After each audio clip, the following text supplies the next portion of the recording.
Welcome back to the Pain Changer podcast. This is episode 76, and I am your host, Katie Wrigley. Today, I have a really powerful and unique guest joining me to talk about conflict de-escalation and how you can do so peacefully. It is a true story. It is possible, even if it doesn't feel like it. John Riley spent 7 years in the Army before working for 20 years as a road patrol officer with the Grand Rapids Police in Grand Rapids, Michigan. He retired in 2015. He and his team now specialize in conducting very dynamic, realistic conflict de-escalation training seminars for churches, businesses, nonprofits, government agencies, and law enforcement. He is an engaging and informative expert, and he has become very sought after as a speaker for conferences and training events. Welcome to the Pain Changer podcast, John. I really enjoyed our conversation a few weeks ago, and I am so excited to today. Thank you so much for joining me again today. I thank you for the invite. I'm looking forward to our chat.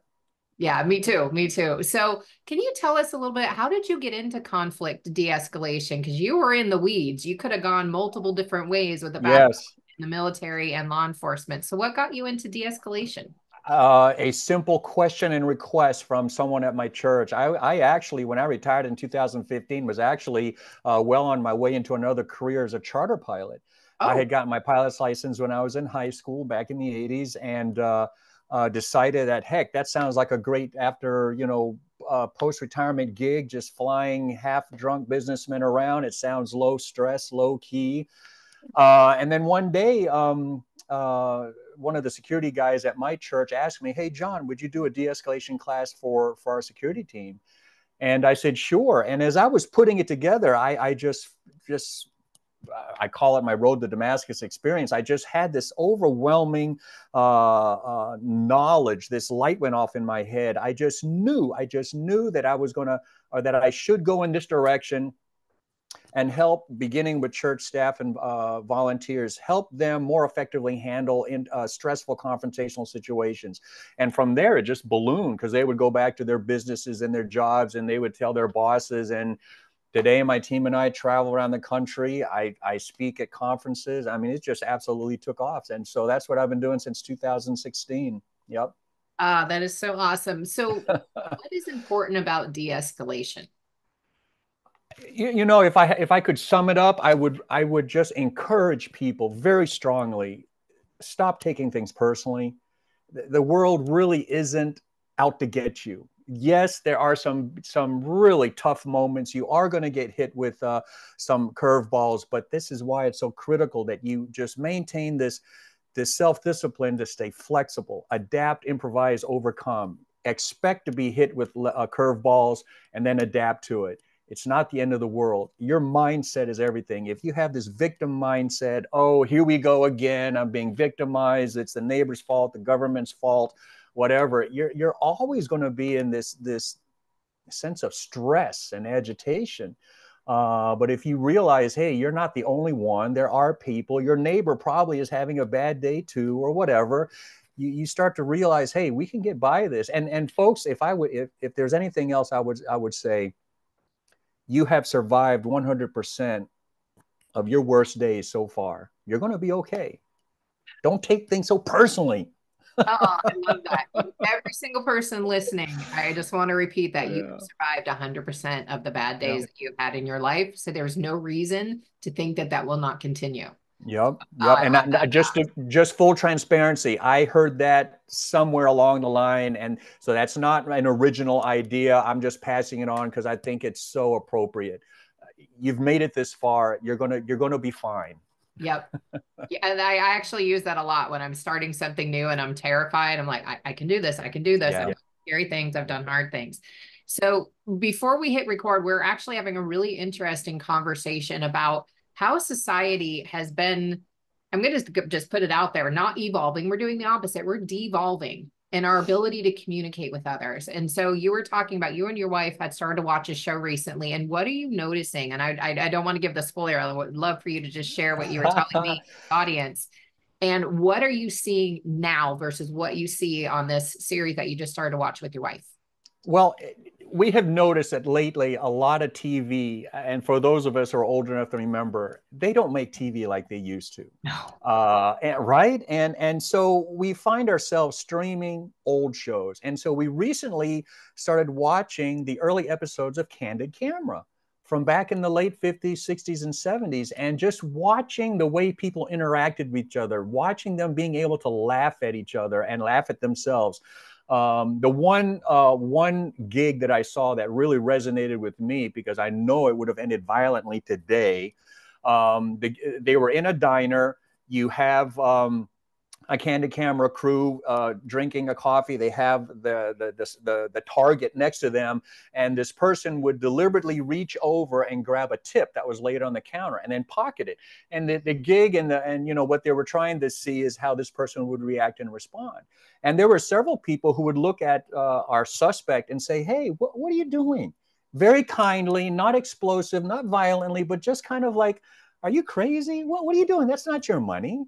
And the person would try to act defensively. Hey, how about you mind your own business? Not overly as aggressive as I know it probably would happen in today's world. And the person who's calling them out would just, once again, very kindly say, "Hey, come on, that's not your money. Do the right thing." Clearly, the difference between right and wrong, and just the way they approach people, instead of violently, instead of accusatory, it's more of a loving, "Hey, that's just not the right thing to do."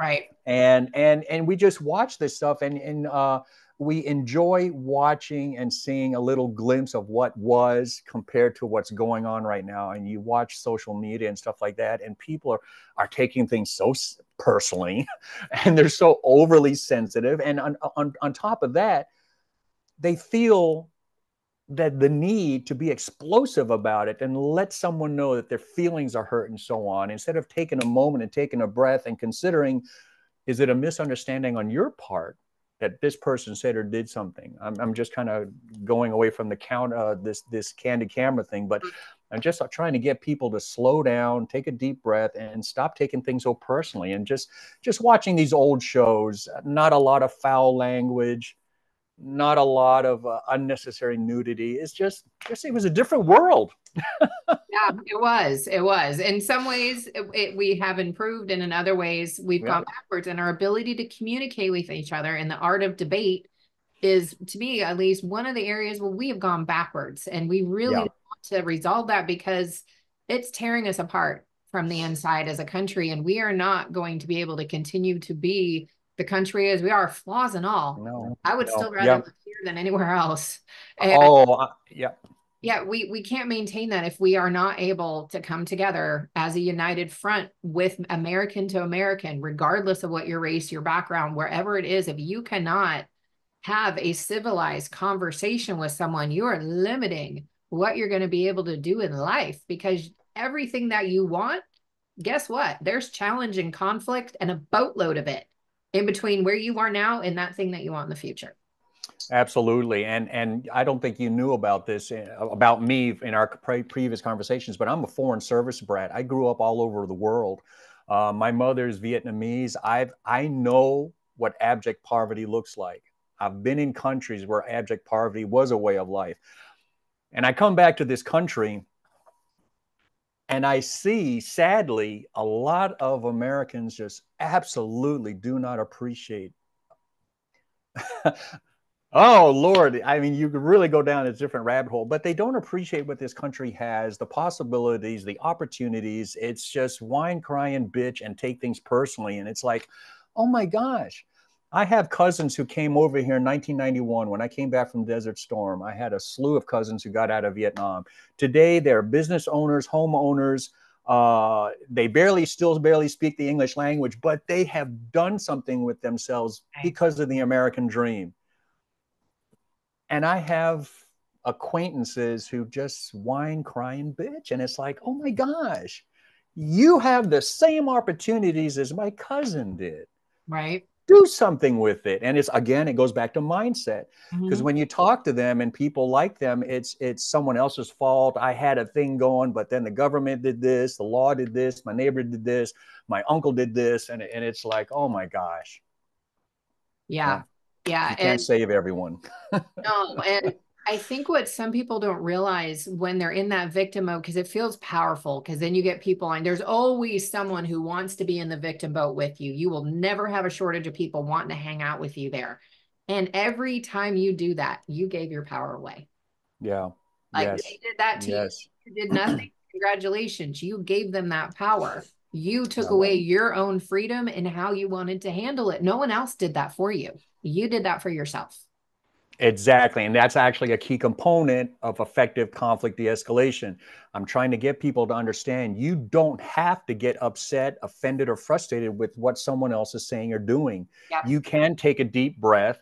There's no law, rule, regulation, policy that says that you will, you shall, that mandates that you will engage with this person and you will respond to whatever it is they say. You can do an about face and walk away. Yep. Yep. Agree to disagree and walk away. Um, if the world did more of an effort of that, I think 99% of the crap that we're seeing would literally just dissolve. Just be nice, agree to disagree, walk away. Yep. Yeah. Thank you for listening today. Right. Okay. End of episode. That's it. And the argument that I hear to that a lot is, well, I couldn't. And then in my mind, and I wonder if have you heard of Viktor Frankl? I'm guessing you probably have. No. So he was actually highly recommended Google on that. I may actually put a link in the show notes as well. So he was a psychiatrist in, I don't remember if it was Austria or Poland before World War II. He and his wife and his family were all brought into the concentration camps. His wife was pregnant with their first child at the first time. They killed his wife. Wow. They killed his unborn child. They killed both of his parents. So this is a man in the concentration camps, which no one in America, I hope, there are some far out there. There could be people Sure. who are at that level of horror in their life right now, but I want to think the vast majority of us are not. And if that man in a concentration camp can come up, and I don't remember the exact quote, but it was basically, it was in that he realized that man's last freedom, it comes in that space between the catalyst or the reaction to Yeah. it. And when you pause, you have all the power in the world. You have all the freedom in that moment, and you can choose what to do with it. Absolutely. Absolutely. And I'm not saying it's easy to do in No, the it's moment of stress and not. conflict. I get it. And again, back to my training seminars, I said, folks, I get it. It's not necessarily easy, but it emphasizes my point. You've got to have the self-discipline to recognize I can choose not to let this bother me. And I can just walk away. I don't have to have the last word. I don't have to win. I don't have to make my comment. I just walk away. And there were many times as a police officer and just life in general, you had to do that to avoid an escalation of a situation, whether it was with family because Uncle so and so got a little intoxicated and running at the mouth, and okay, we just got to let it go because Yeah. boy, it's going to be uncomfortable, and it happens because I end up getting called as a cop because a Thanksgiving dinner just blew up, or a Mother's Day dinner blew up because of people just deciding that they're going to take offense. And doggone it, I'm going to let you know I'm offended. Well, And what a great yeah, use of police resources that is. right. Note the sarcasm. Like, of all the things that you could be doing as an officer of the law there, coming into Thanksgiving dinner to diffuse something like, And this is where unfortunately a lot of police officers end up caught in a very impossible situation. This is not their job per se, but we end up finding ourselves in a situation where we have to counsel, chastise, mediate, de-escalate. That's what we do 90% of the time. It's not foot chases and car chases and gunfights. But unfortunately, when something goes bad, it's all over the internet, it's all over social media. And then unfortunately, when that's all you see, that's what you're conditioned to believe. Um, and it's just unfortunate. There's a lot of good that goes on, but police officers are people too. Some of them are better at interacting with people than others. right. I work with some people that I would consider very, very good at having good people skills, and they were my go-to officers. Because I can tell you, there were many times when I just could not get that connection to effectively de-escalate a situation. But I recognized that moment, and instead of staying engaged, I would disengage and let one of my colleagues take over the conversation. The longer you stay in a stressful confrontational situation, the higher the probability you're going to end up doing or saying something to escalate it, because you're going to get frustrated, impatient, or offended. Recognize, okay, this person is really getting under my skin. Take a deep breath. Sir, ma'am, if you just hang on a second, I'm going to get a manager or a colleague, or I'm going to get someone to help you, and break contact. Walk away. But the moment you feel like you have to let this person know, I'm in charge, I'm going to fix it, solve it, resolve it, oh, Lord. And this person clearly doesn't like you because they're expressing it Yep. in some way or form. And you've got to recognize that. Yeah. Yeah. And I've been the recipient of that. Like when there was someone that I was trying to connect with on LinkedIn, and I didn't know what an acronym meant. And they came back with like all these things. I'm like, oh, okay. Like I'm just like, I don't like what happened between you sending that message and to answer what that acronym was. And I'm like, Yeah. oh right, okay. Have a great day. Like there was nothing else. I'm like, there is no way to engage here. Like, because Right. nothing Right. nothing rational going on. So I tweaked something in this person's neurology, and I'm just gonna let them have. Yep. No, and see, that's great, because if you had tried to continue to stay engaged, you probably would have just upset them that much more, and then you would get impatient because you're not getting what you think you should be getting, and the whole thing just spirals out of control. Yeah, Yeah. Yeah, it you've does. got you. Yeah. Sorry, please continue. I I'm going to didn't. say one of the hardest lessons I had to learn, because I'm a rescuer and a caretaker, is I had to recognize and accept that I can't rescue everyone. I can't save everyone. I can't fix everyone's problems. I had to learn to be able to let it go. You've got to, folks. You've got to. And trust me, I get it. If you're anything like me, a rescuer, I just want people to be happy. I want people to like me. There are going to be people who don't like you for whatever reason. Maybe they don't like my bald head. It is what it is. And you know, Yep. you just have to let it go. You know, you will find your tribe. Stop trying to make people like you who just have a different psyche. You know, tell yourself they're crazy anyway, and you don't want them in your life anyway. So Yeah. And there's probably truth to that. When you get to know that person yeah, better, you may realize you don't really like them that much. You aren't that compelled to be with them because it yeah, just doesn't feel in alignment. And congratulations for having people that don't like you, because it means that you're being true to yourself, which is one of the yeah, most important things that you can do. So congratulations to having haters. No one ever yeah. congratulates you, but it means that you're doing something right. Right. Well, when I first started out my business, yeah, and every now and then I still have the imposter syndrome. Um, and it stings when you have former peers and acquaintances say derogatory things. Yeah. They just don't believe in you. And I try to remind people, hey, I've been there. Not everyone is going to have your vision.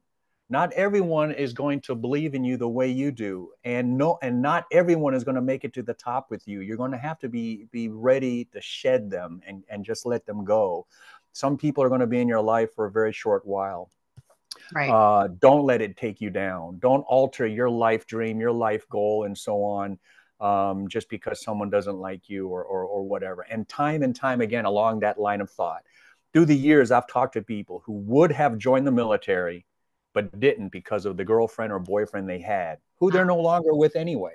You Right. know, and it just shows, man, it completely altered the arc of your life, and now you're sitting there kind of wish I coulda, shoulda, woulda, and I'm not, I mean, there are things in my life I wish I could have done differently also. I'm not saying I'm perfect, but it just emphasizes the point. Stay focused on your goals, your dreams. Not everyone is supposed to be, help push you along. And there are going to be people who are well-meaning, but because they don't have your vision, say and do things that will try to knock you down. Yep. And So, probably the ones that are challenging you the most are probably teaching you the most valuable lessons in that. And you're probably yeah, like yeah, the most, and it's the best for you too. I've been there. I've been there. yeah, yeah, yeah, So before we get into specifically what you teach, I wanted to go back to what we were saying about letting it go, and we were talking about something earlier where I'd had a situation in my life where I had felt confronted and attacked. And I sat on it for a while before I did anything. And that's part of where I am in my own work right now. Is I went from having no boundaries and no voice whatsoever to over rotating and being too aggressive when anybody did yeah, something wrong, to going, okay, when is the time to speak up and when not? And so I'm really looking at that now. And in some places I've gotten better, and in others I'm like, oh, really, Katie? Like, you couldn't have said Yep. something 2 months Yep. ago. But when is a time when, like, I have my answer for me, but I really want to hear more from you as the expert, John. Like, when do we want to pause, take a moment, and come back to that person again? What's that distinction in your mind? And what do you teach as far as those ones where you walk away and you let them have it? Yeah. There's ones where you may need to circle back and stand your ground with politeness, with respect, of course. But what is the distinction to you?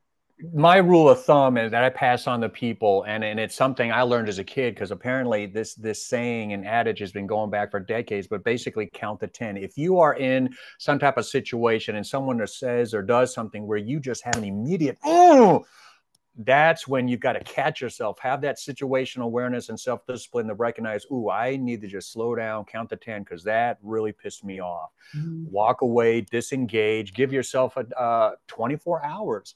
That's one of the biggest reasons why in law enforcement, we especially in the domestic situation, we ask someone to leave the house or they're arrested for at least 24 hours. We need to give them that separation. And the trick is for us to define and recognize that in us, having that self-discipline. I need to go count to 10 or 100 or just give it 24 hours. But life and is so fluid and so dynamic, and you are going to get it wrong from time to time because you are human. And so the other big part of that is just recognize that you are going to get it wrong from time to time, and don't beat yourself up over it. Just catch yourself if you find yourself being overly aggressive or overly defensive or whatever, and just regroup, take a deep breath, and so on. It's going to be, situational dependent on when you come back and address that, because after 24 hours, you may realize I can let it go. Or after 24 hours, you're like, no, I do need to address this. Slow down and now think about how you're going to do it. Because now you go back there and you fly off the cuff. They may not even remember that they said or did something that offend you. All they know is that right now you're being loud, rude, and obnoxious, and they're going to become very defensive. So consider how you're going to approach someone who you want to restore some type of relationship with, that may have inadvertently said or did something that offended you. Because again, man, time and time in my life, and I'm sure you too, you look back at a situation and you realize it was just a misunderstanding. I just missed a word or a tone of voice. Someone was trying to be funny and they used a different tone of voice that didn't resonate with you. And you've got to, give that person the benefit of the doubt. Is that person, my wife, my friend, my husband, my coworker, are they really out to get me? Come on. Right. Yeah. Yeah. And the nervous system will read it as such in Yeah. that moment. And that's great Yeah. advice to step back, count to 10, like it's 90 Yeah. seconds. So that's your limbic system that's getting set off when John's saying, like, that is your limbic system going, I'm pissed. 90 seconds it takes. And 90 seconds feels like eternity, by the way, when you are rip In the shit. moment. Yes. You Yeah. absolutely are. Pardon my French, but I do. Yeah. People know that.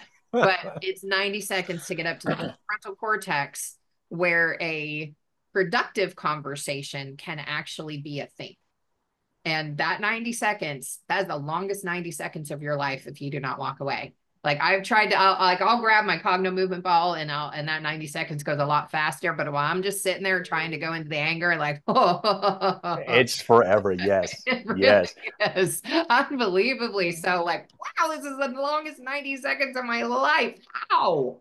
Like, My training seminars are 3 minutes long, and that is an eternity for people who are not used to stressful interpersonal conflict situations. And that's where you can see where they do and say things under stress that could actually escalate a situation. And that's what I'm trying to get people to understand and recognize when we go through these training seminars, so that we can point out to them, for example, if we were doing a training with you, I say, hey, Katie, you did really great in this seminar, in this training, but did you realize you have a tendency to roll your eyes? And that's something you probably don't realize that you do under stress. You're disgusted and frustrated with this person that you're dealing with. And you can see where you could have a master's degree in crisis communication and never realize you're the problem, because you have a point of, a tendency to roll your eyes or just smirk or end up pointing fingers or any number of things under stress that you don't realize you do. You got all the book knowledge, but boots on the ground, do you really know what to say or do to not inadvertently escalate a situation? That's the difference. Yeah, and No. that's a big distinction there as well. So I want to go into the title of this episode, which is how to play your ace for effective and successful conflict Yeah. escalation. So what is an ace, John? So I discovered that every conflict de-escalation class you take, all the concepts, all the basics in crisis communication, everything can be boiled down to three basic concepts that I call your ACE, ACE, your appearance, facial expression, body posture, the nonverbal language. C, communication, the words you use, your tone of voice. And E, engagement. Are you making eye contact? Are you active reflective listening? Are you maybe a gentle hand when the moment is right, a gentle comforting hand on the shoulder or elbow? Are you engaged in the moment? Because how many times have we been talking to someone, maybe our spouse, I don't know, and they're not looking at you, or you weren't looking at them, and all of a sudden one of you got a little upset. Hey, are you even listening to me? Eye contact is critical in the with humans. Without that, you're not going to even begin to successfully de-escalate a situation. You've got to let this person know, I hear you, I see you, because deep down inside, we all want to be validated and affirmed. And simple eye contact can begin the de-escalation process. So that's your ACE, ACE, and it's all got to work together, from the way you look to your tone of voice and to your engagement in the moment. Because, again, how many times have we had someone say, I'm sorry, but you don't feel it because the look on their face or their tone of voice. So everything has to work together. The appearance, the tone of voice, and the words. I'm sorry. Do you look sorry? Do you sound sorry? It's got to work together. Yeah, absolutely. It does. I was thinking as you said that, like, for people who are watching this versus listening, like we can give a couple examples, like, like, oh, I'm sorry. Yeah. And then, oh, I'm sorry. Like the second Exactly. one is more earnest, like, Exactly. whereas the first one's like, yeah, I'm just giving you words that you want to hear that I don't mean. Let's move See, on. and we will key in on what we see as opposed to what we hear. Mhm. That's why it's so critical. Your body language and your facial expression is important. And one of the examples I use is, for example, my wife tries out a new recipe, and I look at her and I say, "Hey, I like this recipe. It tastes great." Or, "I like this recipe. It tastes great." She's going to key in on the fact that, no, I don't think you do. You're just saying that. And that's why body language and so on is so critical. So just like you're saying, with the example of I'm sorry, body language, your facial expression is absolutely critical. Also, all these three basic components, your ACE. Yeah.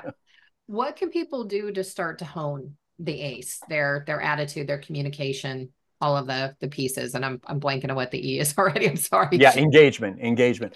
Um, Again, stop taking things personally. And then just be aware that there are things that you say or do, and if you think about it, you're probably already aware of what they are, or you could figure it out. Just be aware that the things that you say and do that could potentially escalate a situation when you're under stress. For example, for me, I have recently discovered, thanks to my wife, who I love dearly, that I have a tendency to get hangry.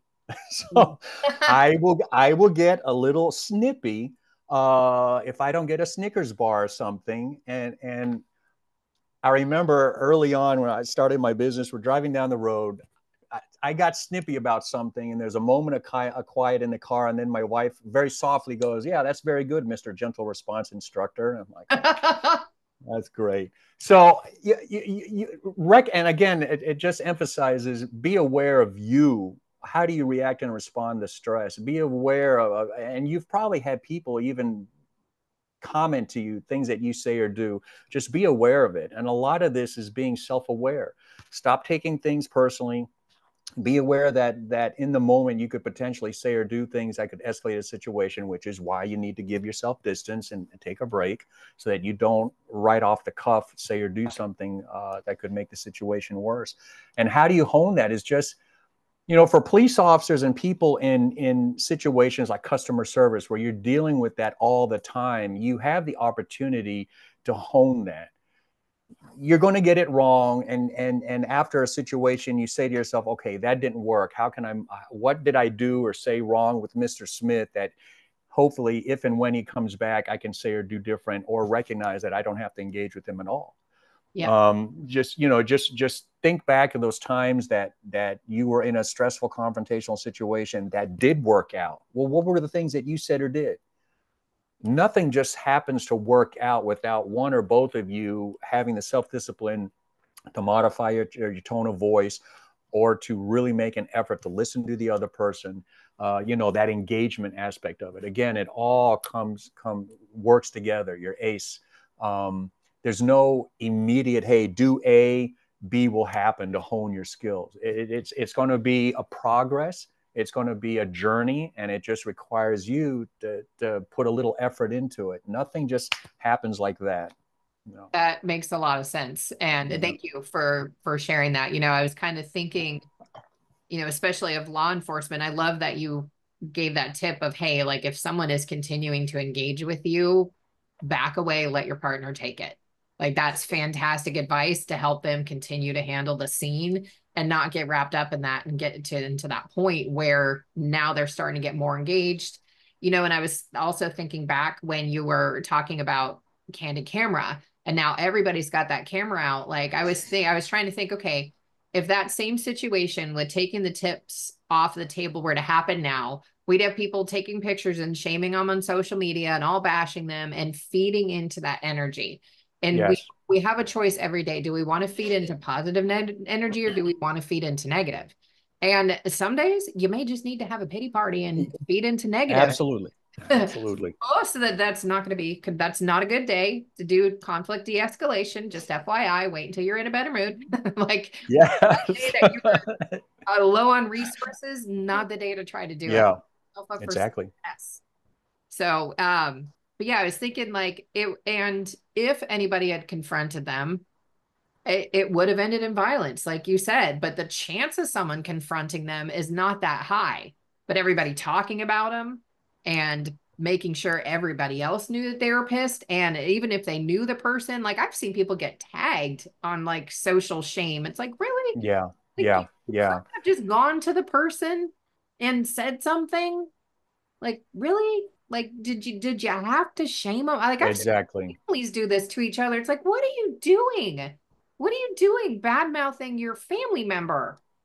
Like, how? Yep. And very tragically, there are young people, early teens, who are committing suicide over this stuff, and it's absolutely horrific. And you're asking the question, rhetorical question, why would you do this to your family member or your friend or whatever?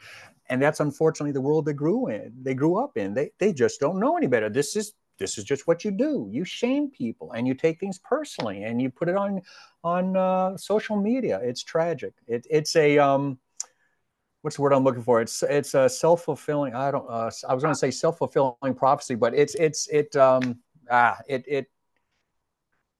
keeps permeating. It Perpetuates? perpetuates. Yes, thank you. It perpetuates this negativity and so on. During COVID, dear friend of mine, neighbor, posted something reference. As I recall, it was Dr.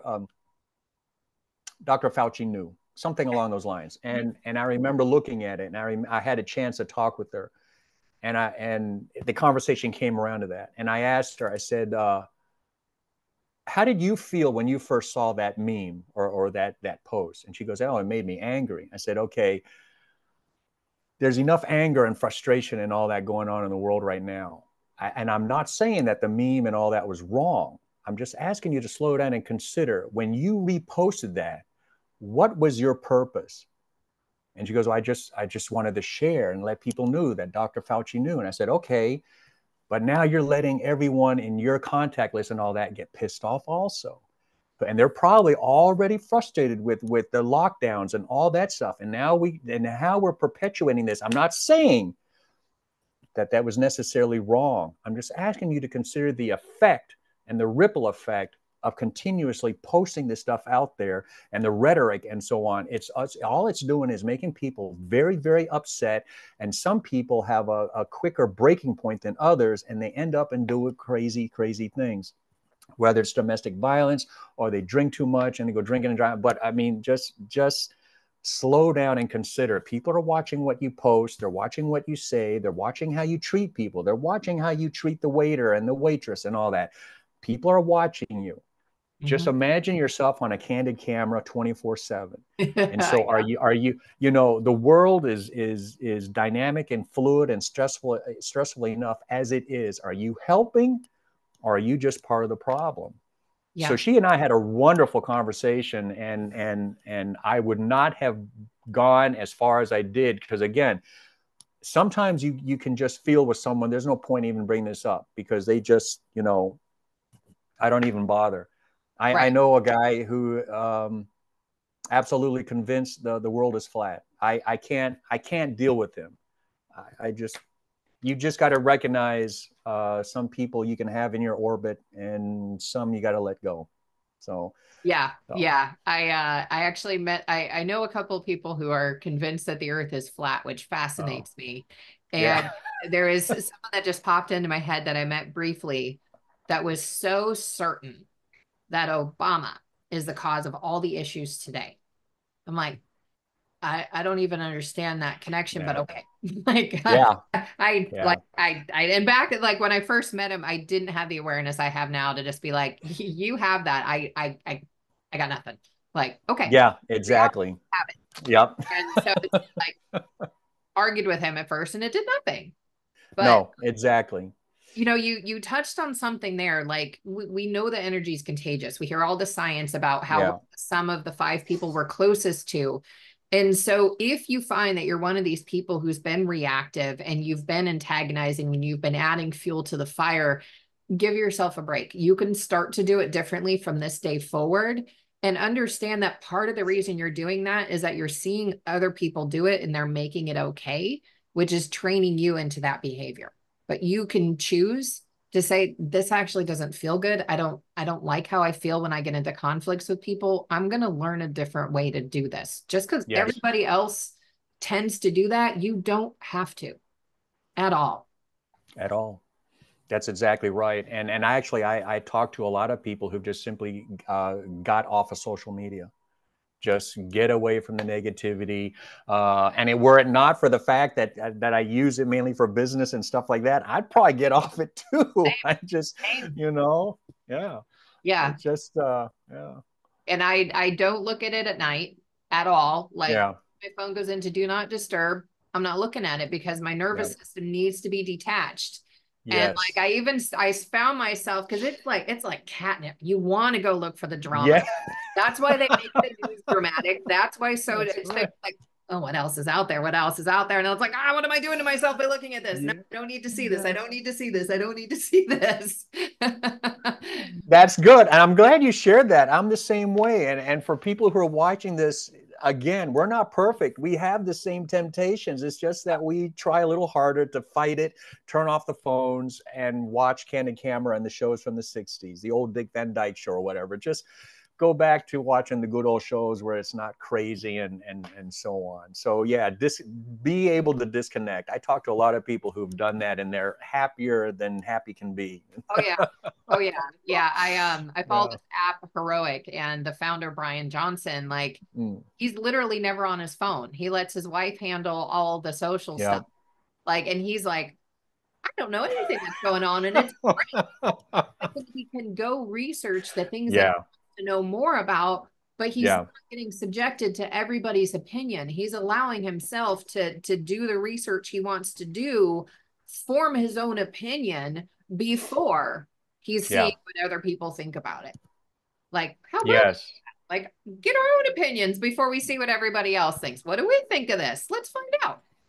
Well, that's where I've seen some people, they tell themselves that they're looking things up on their own, but they're only going to sources that corroborate what they already think and feel. Right. And all it's doing is validating or affirming their screwed up idea that the world is flat or whatever. instead of actually looking around, because as a cop, it's easy for me. If you told me something or whatever, I'll go look up another presenter, sociologist. I will go and look up someone else's thoughts and ideas to see if I can corroborate yours. Corroborating evidence. Mm-hmm. I'm not just going to look up your blogs and articles and stuff like that. I'm going to go look around and see what else I can find that corroborates this one person's thoughts and ideas. If people actually opened up their minds to that, they would find that usually the truth is right down the middle. And then Yeah. you can, and it's okay to be in the middle, people. I'm one of the most in the middle guys you can find, because I've found through my own life experience that extremism on either side is not healthy and it's not good. So No, and good thing to keep in mind as we're getting into this next election, which is likely to be even yeah, more heated than the last one, and most likely has the same candidates. I think that may be official now. And it's good to yeah, remember at this time, like, you have a choice. You don't have to lose any more family members or friends, because yeah, if you get down to the root of it, John, and this is probably why I have such an aversion to politics. yeah, Whatever your belief is, every single person who is in this political battle wants the best for this country. They have different ideas of how to do it, but yes, everybody wants actually the same goal. And that's a beautiful thing, but we lose that because it becomes, yes, he said this and he said this and this is bad and that's bad. And it's all this judgment and all this stuff that continues to light up your nervous system, instead of like, ask why they think that's a good idea. Ask yes, what makes yes, that candidate appealing to them, and walk away if you can't handle the response.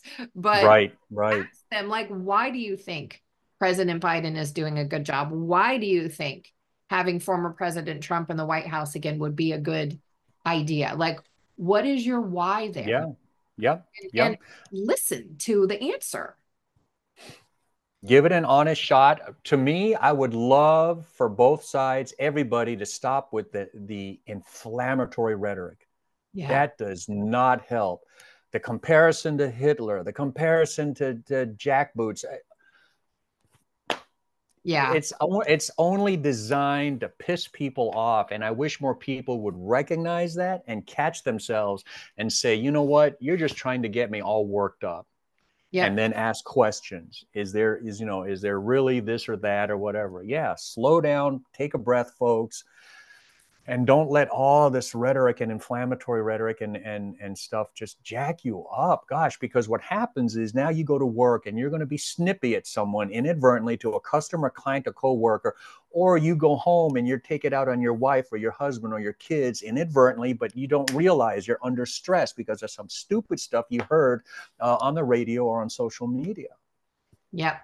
Or the third option, which is what I used to do, which is to rally the troops, get other people pissed off with you. So you're right. So now you've got a ripple Yeah, effect of anger that went into your, and that was my favorite yeah, yeah. song. I need everybody to agree with me. Who's around?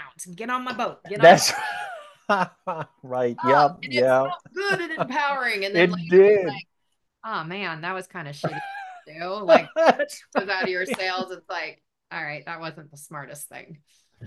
But I tell people in my training seminars, but man, it felt good in the moment, didn't it? But Right. just recognize, but just recognize it's not necessarily going to give you the effect you're looking for. For example, key phrases to avoid inadvertently escalating a situation, right? Don't tell someone to shut up. Oh, That phrase alone. But I'm not going to tell you I've never used that as a police officer, but I can tell you that in those circumstances, it was just chaotic. Everyone is screaming, like breaking up a New Year's Eve party or something, and we're screaming, shut up. And I can tell you it did not work. It did not give me the effect I was looking for, but I can tell you it felt great yelling it at the moment. So we get it. I get it. But this is, again, it goes back to having that self-discipline to recognize and catch yourself. Hey, is the thing that I'm about to say or do in this moment with this person going to help the de-escalation process, or am I going to inadvertently throw fuel on the fire and this thing is going to kick off? yep. So, Yeah. Yeah. Yeah. Yeah, I would think, and whatever. I would imagine right? probably Oh, another, oh, yeah. whatever, especially with an eye roll. Whatever. Yeah, Oh, whatever. oh, I used to do that. I had the worst habit of doing that before I started doing this work. I'd be like, and I would put my hand out to someone. Oh, and I'm like, I go back now, I'm like, God, no wonder I repelled I, people back then. Like, who wants to talk to someone who's got their hand up? Like, I'm going to talk, but you need to shut up. Like, what did I yeah, think to happen? It's like, yeah. you need to stop. How rude, dismissive, condescending that act is. Oh, it really was. Um, It really was. And I had no I, idea. yeah, yeah. But then again, that was the world you were in until you slowed down and really started assessing that. That's just what you did. That's what everyone did. Yeah. But you got to the point where you're like, okay, wait a minute, that's probably not very friendly, not engaging. Um, I, I, I have my own story. I was blocking off a road because something was going on, a high risk stop, and the girl started walking past me, and I said, hold on a second, hold on, we want to get this under control. And she just says, I live right there. And I said, I know, just hold on a second. And she just looked at me, rolled her eyes, and went like this. Oh, Oh, Lord have mercy. I ran up there and I grabbed onto her because now you're arrestable. And so as we're tussling in the front yard, another individual ran up, got his cell phone out. Hey, I'm videotaping it. And I still had the presence of mind. Now, this whole thing you can see is spiraling. yep. But I took a deep breath and I looked at this guy and I said, hey, that's great. I need your name as a witness. He disappeared, never saw him again. And so I tell people, look, I had a flash moment where, oh gosh, you don't talk to me like this, and you sure as heck don't disregard me trying to keep people safe. Right. So once I was hands on, I still had the presence of mind and self discipline to recognize, hey, stay in control and a bit of humor. This guy runs up because I could tell he's trying to trigger me, Right. and videotape it. And I just looked up at him and I said, hey, that's great. I need your name as a witness. Boom, gone. Nice. Nice. But anyway, yeah, that's Yeah, and there's a lot of moments of police having very, very human moments on video that didn't go well because they didn't no. go to the side. And yeah, it's unfortunate because it leaves a very bad and very erroneous perspective, at least from what I understand of law Very much, yeah. enforcement, to think that cops are like that. They're not. They're Like, not. And moment. several years ago, I told the guy, if you want to know what good the police are doing, go to social media. It's a double-edged sword because I promise you, if you look, there are video upon video upon videos of police officers playing basketball with the kids in the streets, Yep. buying lemonade from the lemonade stands, rescuing the cat in the tree. There are so much stuff out there if you look for it. It's out there because there are good people trying to promote this stuff also. And so it's kind of like a double-edged sword. All this crap is on social media, but the good's there also. And again, it goes back to mindset. Are you just doing a search for a cop beats up someone? Well, then that's obviously all you're going to find. Oh yeah. But if you do a search for, cop helps elderly lady and stuff like that, that just triggered a memory. When people ask me in my career what was like, not necessarily a defining moment, but one of the most fulfilling moments. Mm-hmm. Lady in the middle, a lady, 90 some years old at the time, and I'm sure she's passed, but 90 some years old, called the police because a bat had got into her house. Oh. And as I pulled into the driveway, my best friend was partnered with me. As we pulled into the driveway, this little lady was standing outside in the driveway, and she looked at us, and the headlight hit her, and the look of just fear and just vulnerability and all that. And my partner and I go in there, and I'm sure if someone had videotaped us trying to get this bat with the brooms and all this stuff, it would have been amazing, YouTube video. But we got the bat out, and as I'm leaving, the look of gratitude and relief and all that on her face. Oh.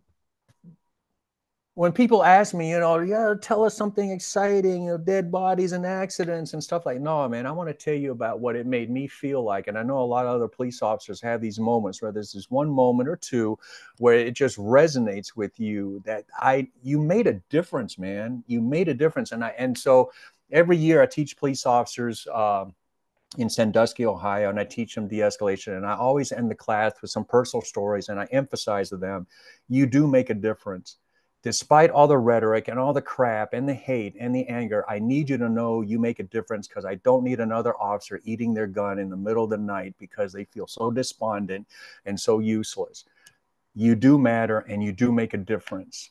Yes, absolutely. Thank you for saying that. And is those moments, and even in the moments where you are helping someone in the most horrific moment of their life, you are making a difference there. They may Mm-hmm. not ever say Yeah. thank you. The chances are they'll probably never acknowledge your role as an officer, as an EMT, as a firefighter in that Right.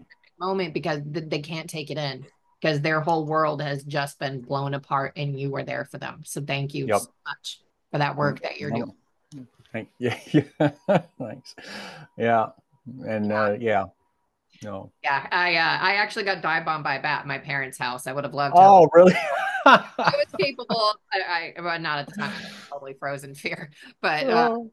it became a joke in my family. Actually, my grandparents, who were still alive at the time, gave me a little bat beanie baby for Oh. Christmas that year. Talk about making fun of me. Yeah, Yeah. it was a horror to me. It was a Oh, yeah. Yeah. horrible night. Like I was still, I wasn't the person I was yet. I was in my 20s. My dad had gone back to school. He was graduating, so I wanted to be quiet and make sure I didn't wake him up. And that plan totally did not. Um, yeah, it was. But when you're like, of all the things to mention as a fulfilling story, A bat. yeah. So as we wrap up, John, this has been such an awesome conversation. Thank you so much. Thank you. I understand you have a couple of books, and I'm going to make sure that we have all these links in the show notes so people can reach out to you as well. But tell us a little bit about the books you have and where. Yeah. I know that a lot of people aren't able to bring my team and I in to do de-escalation training and stuff like that. So I ended up putting together a book. I have one book for churches, church staff and volunteers, called A Gentle Response, Conflict De-Escalation with a Ministry Mindset.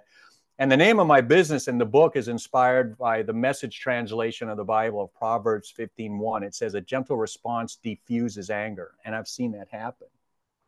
The other book I wrote is geared towards law enforcement. The basic concepts in both books are the same. You have an ACE card.